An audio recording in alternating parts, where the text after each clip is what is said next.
Hello दोस्तों, नमस्कार। स्वागत है आप सभी का आपके अपने YouTube channel target study with Ajay पर। हम लेकर आए हैं आपके लिए aided junior high school exam जो 17 अक्टूबर 2021 को कंडक्ट हुआ है, उसका सटीक सॉल्यूशन। इस वीडियो में हम आपको पार्ट 2 भाग 2 जो है साइंस का सॉल्यूशन दिखाएंगे। तो आइए दोस्तों, वीडियो को शुरू करते हैं। दोस्तों, आपको हम साइंस जो विज्ञान है उसका सॉल्यूशन दिखाएंगे। इसमें लगभग 60 क्वेश्चन आए हुए हैं। तो हमारा जो पहला प्रश्न है वो इस प्रकार है। चार कोष्ठीय हृदय पाया जाता है कि दोस्तों, चार कोष्ठीय हृदय किस में पाया जाता है? तो वो पाया जाता है पक्षी व स्तनधारी में। चार कोष्ठीय हृदय किस में पाया जाता है? पक्षी एवं स्तनधारी में।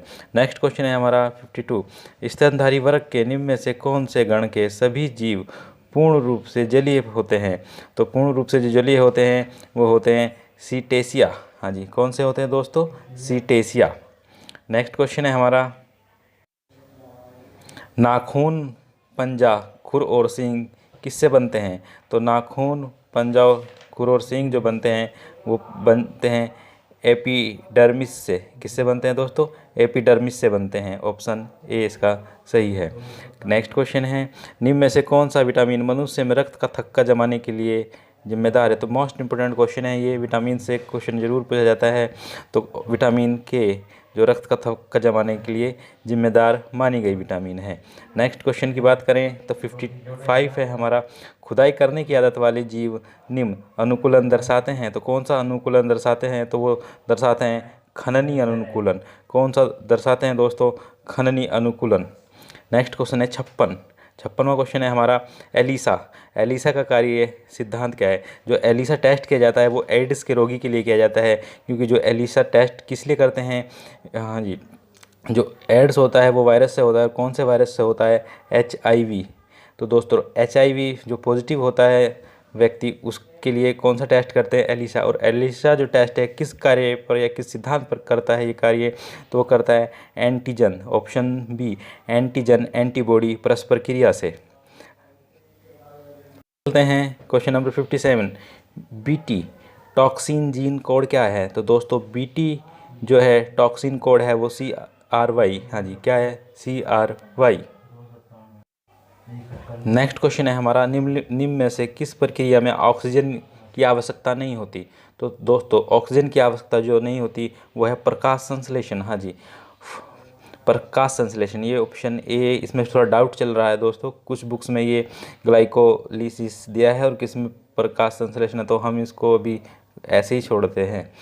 नेक्स्ट क्वेश्चन है हमारा, कवक मूल किसके उदाहरण हैं? तो जो कवक मूल के उदाहरण दिए गए हैं वो है सहोपकारिता। हाँ, किसके उदाहरण है? सहोपकारिता। आगे चलते हैं, क्वेश्चन नंबर 60 जो है वो इस प्रकार है, डिनाइट्रीकरण के निम्न में से कौन जिम्मेदार है? तो डिनाइट्रीकरण के लिए जिम्मेदार जो है वो है स्यूडोमोनास एवं थायोबेसिलस। हाँ जी, थायोबेसिलस, ये सब जिम्मेदार हैं। आगे चलते हैं, क्वेश्चन नंबर जो है हमारा 61, एंट्रोपा बेलाडोना के किस भाग से बेलाडोना औषधि प्राप्त की जाती है? जो बेलाडोना प्राप्त की जाती है वो की जाती है जड़ से। ध्यान रखना दोस्तों, बेलाडोना जो प्राप्त की जाती है वो जड़ से प्राप्त की जाती है। अगर हम इसी प्रकार आगे बढ़ते रहें तो नेक्स्ट क्वेश्चन है हमारा 62, जूट प्राप्त होता है। हाँ जी, जूट किससे प्राप्त होता है? तो जूट जो प्राप्त होता है वो प्राप्त होता है, ऑप्शन जो हमारा 2 है, काकोरस कैप्सुलेरिस से। हाँ जी, किससे प्राप्त होता है? काकोरस कैप्सुलेरिस से हमें जूट प्राप्त होता है। नेक्स्ट है, आगे चलते हैं, क्वेश्चन नंबर 36, रुई जो है कपास, क्राप जो है कपास, रुई जो प्राप्त होती है वो प्राप्त होती है गोसिपियस से। किससे प्राप्त होती है? गोसिपियम से। हाँ जी दोस्तों, ऑप्शन ए इसका सही आंसर है। दोस्तों, हम बड़ी मेहनत से, हाँ जी, कंपोजिट कुल में पुष्प होता है, ये क्वेश्चन पूछा गया है 64 कि जो कंपोजिट कुल है उसमें पुष्प होता है, तो पुष्प होता है उसको क्या कहते हैं? तो उसको कहते हैं जाएंगी पारिक। कहते हैं जाएंगी पारिक कहते हैं उसको। क्वेश्चन है क्वेश्चन नंबर 65, कोकीन प्राप्त होता है। तो कोकीन किससे प्राप्त होता है? कोकीन प्राप्त जो होता है वो होता है इरेथोजाइलम पौधे से। किससे होता है दोस्तों? इरेथोजाइलम पौधे से प्राप्त होता है कोकीन। आगे चलते हैं, क्वेश्चन नंबर है हमारा 66, निम्न यौगिक में से शून्य द्विगुण आगुण वाला यौगिक है? तो शून्य द्विध्रुव आगुण वाला जो यौगिक है वो है BF3। कौन सा है दोस्तों? BF3। क्वेश्चन नंबर 67 है, परमाणु क्रमांक और आवर्त सारणी में स्थिति को ध्यान में रखते हुए इन तत्वों को बढ़ते धात्विक लक्षण का सही क्रम होगा। तो इन तत्वों का जो बढ़ता धात्विक लक्षण होगा वो होगा Na sodium, Mg, Be, Si और P पोटेशियम।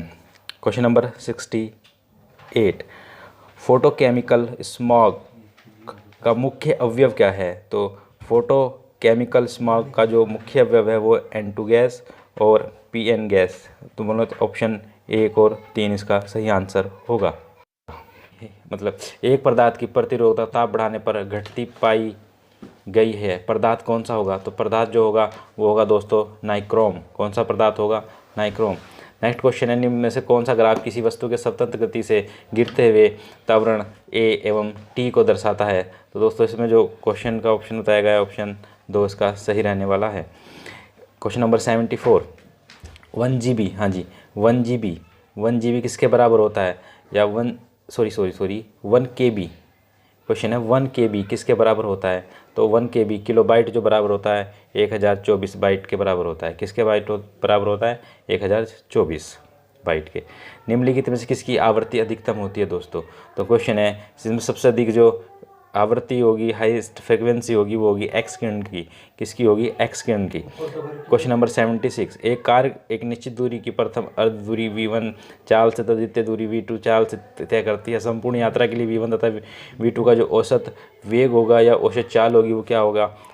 हरात्मक माध्य। हाँ जी, हार्मोनिक्स मीन्स हरात्मक माध्य। बढ़ते हैं दोस्तों, मोस्ट इम्पोर्टेंट क्वेश्चन, हर बार लगभग रेलवे और यूपी पुलिस में तो ये क्वेश्चन नॉर्मली पूछा ही जाता है। क्वेश्चन है हमारा, वह कौन सा ताप है जिस पर सेल्सियस और फ़ारेनहाइट पैमाने का मान समान होता है? तो दोस्तों होता है -40 डिग्री सेल्सियस। कौन सा होता है दोस्तों? -40 डिग्री सेल्सियस। नेक्स्ट है हमारा क्वेश्चन, निम्नलिखित में से किसका प्रयोग प्रतिशीलन में किया जाता है? मतलब प्रतिशीलन में यूज़ करने वाला है फ्रीज में, रेफ्रिजरेटर में यूज़ किसको करते हैं? फ्रीऑन। किसको करते हैं? फ्रीऑन को करते हैं। और ये क्या हैं? ये कौन सी गैसें हैं? ये गैसें हैं। आगे बात करते हैं, एम्पेयर घंटा मात्रक होता है। तो एम्पेयर जो घंटा मात्रक होता है विद्युत धारा की शक्ति का, किसका होता है दोस्तों? विद्युत धारा की शक्ति का। नेक्स्ट क्वेश्चन है क्वेश्चन नंबर 80, एक दिश धारावाही चालक के चारों तरफ उत्पन्न क्षेत्र होता है जहां ई तथा बी क्रम से विद्युत क्षेत्र चुंबकीय क्षेत्र को प्रदर्शित करते हैं, क्या कहलाते हैं? तो वो कहलाते हैं केवल बी। क्या कहलाते हैं? केवल बी। नेक्स्ट क्वेश्चन है क्वेश्चन नंबर 81, जंतुओं के वर्गीकरण के दृष्टिकोण से निम्न में से कौन से जंतुओं का समूह सही है? तो जंतुओं का समूह सही जो रखा गया है वो रखा गया है ऑप्शन सी, अमीबा है। अमीबा क्या है? एक कोशीय प्रोटिस्ट।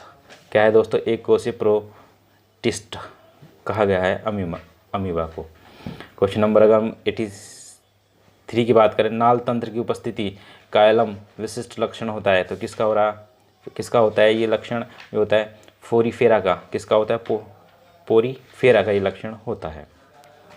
लंबी वायु छिद्र युक्त अस्थियां तथा वायु थैलियों से युक्त फेफड़े इस किस वर्ग का लक्षण है जी? तो वो लक्षण है पक्षियों का, बर्ड्स का, एविस।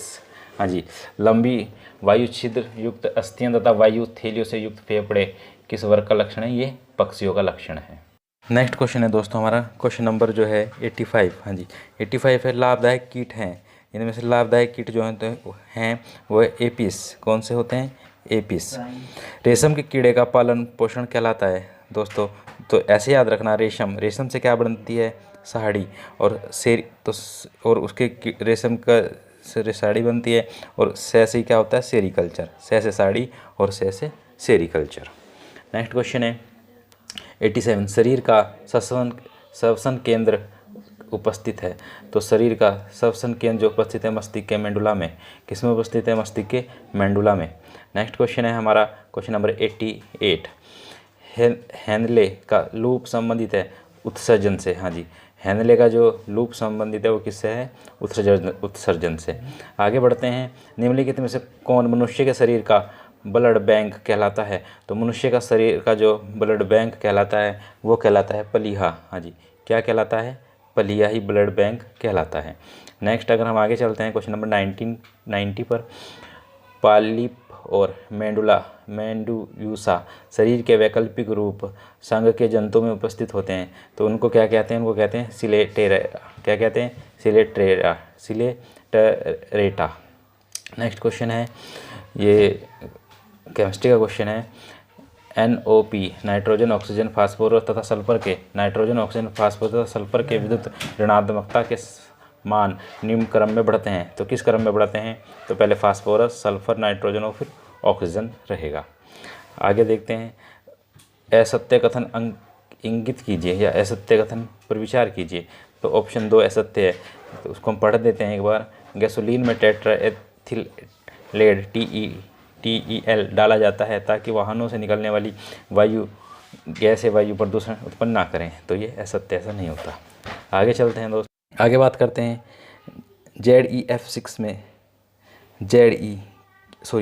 XEF6 में XE संक्रमण है, तो ये है ऑप्शन 2 sp3d3। नेक्स्ट क्वेश्चन है, निम्नलिखित तत्वों के लिए बढ़ती विद्युत ऋणात्मकता का सही क्रम है, तो बढ़ती हुई ऋणात्मकता है लिथियम, ऑप्शन जो हमारा इसका पहले ही सही है, Mg, B और कार्बन। आगे चलते हैं, क्वेश्चन नंबर 95 है हमारा, निम्नलिखित अभिक्रियाओं में उत्पादन X है, तो उत्पादन X के बारे में बताना है। उत्पादन X क्या होता है? तो वो ऑप्शन सी या ऑप्शन 3 सही है। विषाणु के किस गुण से उसके अजीवित होने का आभास होता है? जी, वायरस अजीवित होते हैं, किस कारण हमें लगता है कि वो अजीवित हैं या साइंटिस्ट को लगता है? तो वो क्योंकि विषाणुओं के क्रिस्टल बनाए जा सकते हैं, इसलिए हमें क्या लगता है? ये अजीवित होने का आभास होता है। खेत में नोस्टोक की उपस्थिति सहायक होती है, तो वह नाइट्रोजन चक्र में, किस में होती है दोस्तों? नाइट्रोजन चक्र में।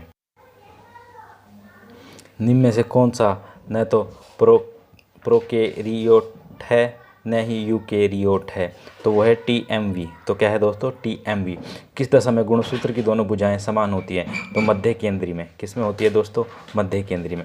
आगे हम क्वेश्चन की बात करते हैं, जो हमारा 100वां क्वेश्चन है, आत्मघाती थैली कौन सी है, या आत्मघाती जो थैली है कौन है, किसको कहते हैं? तो लाइसोसोम को हम आत्मघाती थैली या सुसाइड बैग भी कहते हैं। कभी कभी क्वेश्चन इंग्लिश में भी पूछ लेते हैं, सुसाइड बैग किसे कहते हैं? तो दोस्तों लाइसोसोम को सुसाइड बैग भी कहते हैं। क्वेश्चन नंबर 101 है हमारा, निम्न में से कौन सी लोहे आयरन की अयस्क ORe नहीं है? तो वह पीटेलाइट। कौन सी नहीं है दोस्तों? पीटेलाइट। आगे चलते हैं, क्वेश्चन नंबर 102 है हमारा, निम्नलिखित मिश्र धातुओं में से कौन सी अपने संगठन के दृष्टिकोण से सुमिलित नहीं है? तो दोस्तों वह है सोल्डर जो है वो बिल्कुल अलग है, बाकी ये सब सुमिलित है। बात कर लेते हैं, क्वेश्चन नंबर 103 है हमारा। 103 में निम्न में से कौन सा यौगिक निर्जलीकरण अभिक्रिया में सबसे स्थायी कार्बनिक आयन मूलक देता है? तो वो है ऑप्शन 3 हमारा सही है। क्वेश्चन नंबर 104, निम्न में से कौन सा अम्ल पाया जाता है? इमली में कौन सा अम्ल पाया जाता है? तो है टर्टिक अम्ल पाया जाता है। कौन सा पाया जाता है? टर्टिक अम्ल पाया जाता है, टर्टिक अम्ल। क्वेश्चन नंबर 105 है, एल्किल हैलाइड्स के SN2 अभिक्रिया के लिए निम्न में से अभिक्रियाशीलता का सही क्रम पहचानें। तो इसका जो ऑप्शन है ऑप्शन 2 सही है। आगे चलते हैं, क्वेश्चन